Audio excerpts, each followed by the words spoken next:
Hello everybody! 2 new zones were added into the Necromancer Beta coming with patch 2.6, and we're going to take a look at them because they are fairly fascinating. So it's a pretty big deal when they add new zones into the game because those zones, of course, are translated into new tile sets for greater rifts and normal rifts. So it adds variety to those rifts, which I'm happy to add that I've done them in rifts and they tend to have quite a bit of density. So that's always good news.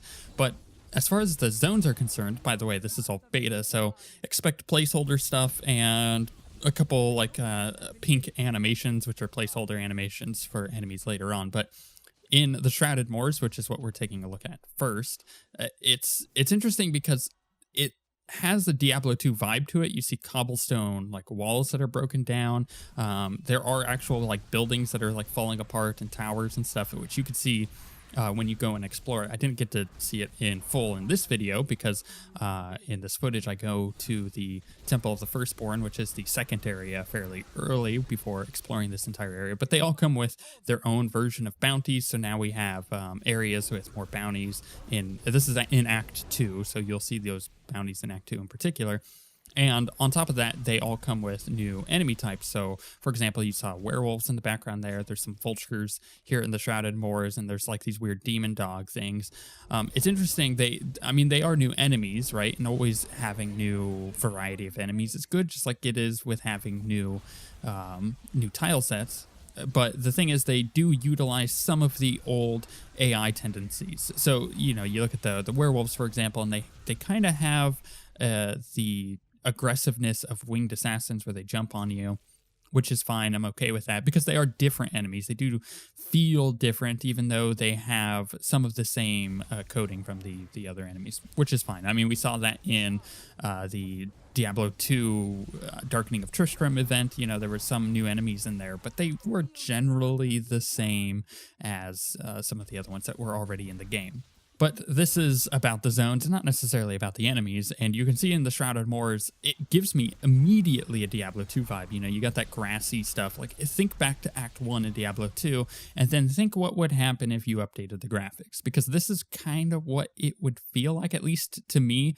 I went and explored some screenshots, and there are a lot of similarities. In fact, I'll even put a couple of the screenshots on screen now so you can kind of compare. You got a lot of similarities like gnarled trees and even like ritual stones that pop up out of ground. And you could just go and Google Diablo 2 Act 1, which is what I've done here. And you can find these screenshots and kind of compare the footage in the background to those screenshots if you find that at all interesting, because it looks like they've deliberately done that, and they've done a very good job of creating that feel in a modern setting. Well, not a modern setting, a modern engine that can actually handle some cool atmospheric stuff like the fog that they have going on in the background, which is always really cool. And then there's the story that's tying this all together. I haven't dived too far into it. I want to, but I'm going to wait for all of the placeholder stuff to no longer be there.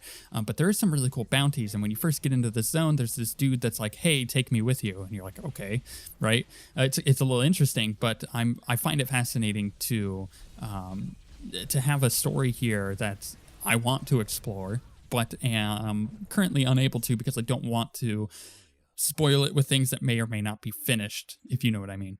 And in fact, that story, by the way, does carry on to the second zone, the Temple of the Firstborn, which we're about to get to. We'll show you that in a moment. But like, it's just a cool atmospheric thing, the Shrouded Moors with like the candles and the stones, the ritual stones popping up out of the ground. It's really cool. But it's a huge difference from the second zone, the Temple of the Firstborn, because that doesn't necessarily give me Diablo 2 vibes. It gives me dark Gothic vibes, which in turn translates to the Diablo 2-esque style, but it's something new and it's something interesting, and I like that the way they've done that, because you could have just remade Diablo 2 zones, if you know what I mean, like make them updated like the Shrouded Moors, which feels like a Diablo 2 zone, but they've decided to do something that feels really new with the Temple of the Firstborn, and I like that a lot. Now, you can take all of that information that I've just said and piece it together. See, there was a thought a while back when they added the ruins of Sescheron and the zone that is connected to that, like the huge forest. I don't remember the name of it. that maybe that was content that is scrapped from an old Diablo 3 expansion that they're no longer going to do anymore. And we know they're working on a new Diablo game because they've been hiring for one for like a year or two now. And all of the positions that keep popping up on the careers page is for a Diablo it's a new game in the Diablo universe, essentially.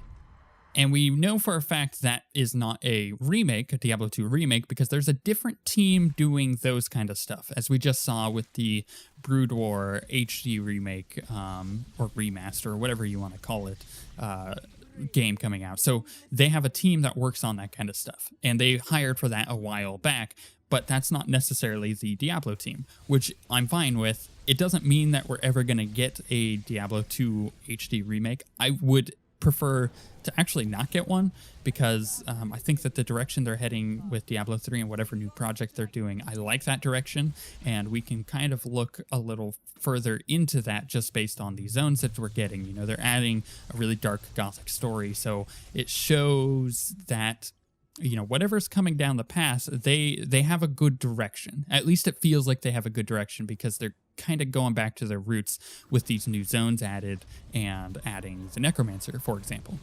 And in fact, it may be quite some time before we ever see the fruit of that. You know, it may be several years before we ever hear about a new Diablo game, or maybe at BlizzCon this year we'll see a trailer for something. I don't know. It just feels a little too soon, especially after them preparing to release the Necromancer.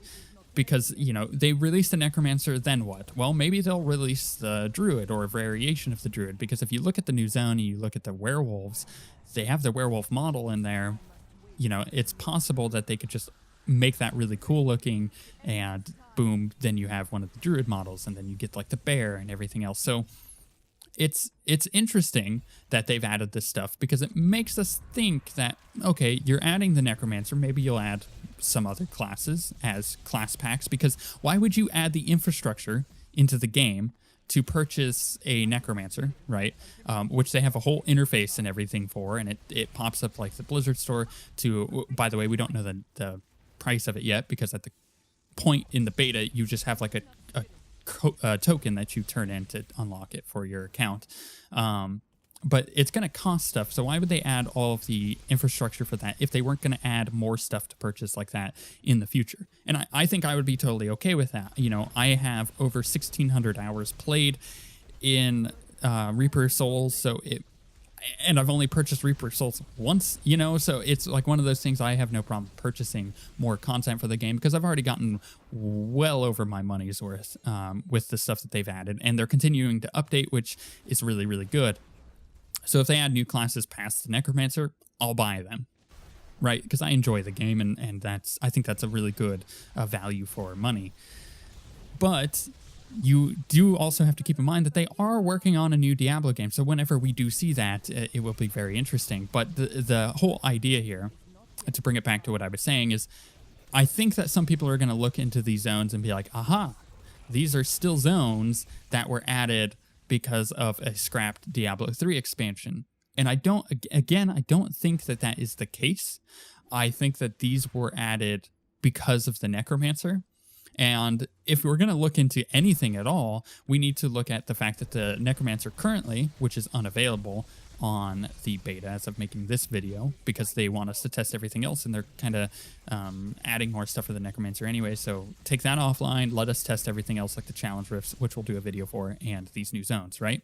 So when we're looking into it that way, and then we look at, there is an error message that pops up in the Necromancer beta, which is if you try to play the Necromancer while it's offline, it says the Necromancer campaign is not available, which is really interesting. I have a theory, it may be completely wrong, that there might actually be like a short Necromancer story campaign in the game when you purchase it, and that is just currently unavailable, because why else would you call it the Necromancer campaign? Wouldn't you just say the Necromancer is unavailable rather than the Necromancer campaign is unavailable? It seems like one of those weird things that is in the game because there is something else that is missing that they have not yet added. So I'm curious whether or not these zones were added in particular for a really cool story for the Necromancer, and then they're like, okay, well, let's just add these zones as well for some other story stuff, some bounties and whatever story is going on in here in general. That's a thought. I'm not sure if it's accurate, but it is something to consider. Maybe there is going to be some Necromancer story.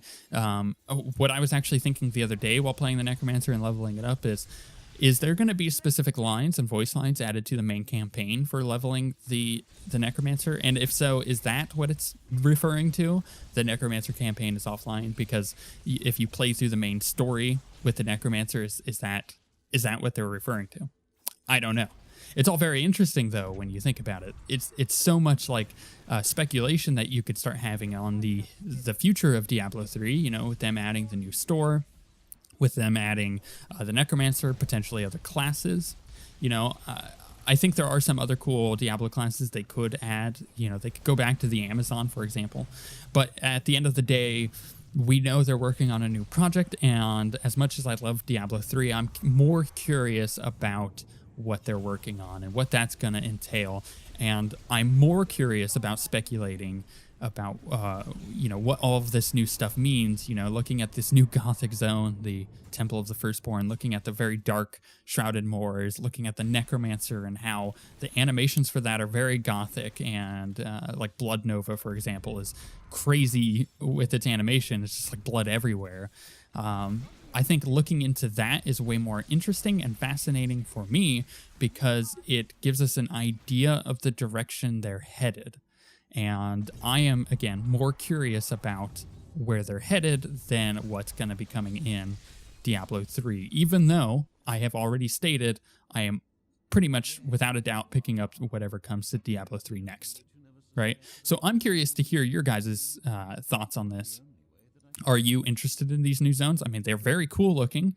I really like them. I like that they're added in Greater Rifts, and I like the enemy types that they're adding with it. But are you more curious, like me, about the next Diablo game, or are you really interested in what's coming to Diablo 3? And if you guys don't play Diablo 3 because you have that, it's not Diablo 2 mindset, is this changing your mind at all? Because this stuff is really cool and is very much Diablo 2. And if you don't think that it is, you need to really have an internal look at yourself and be like, okay, why is it that I don't like Diablo 3? Because it's definitely not for the reason that it's not Diablo 2, because they're getting real close to it at this point. But with that being said, we shall see you guys next time.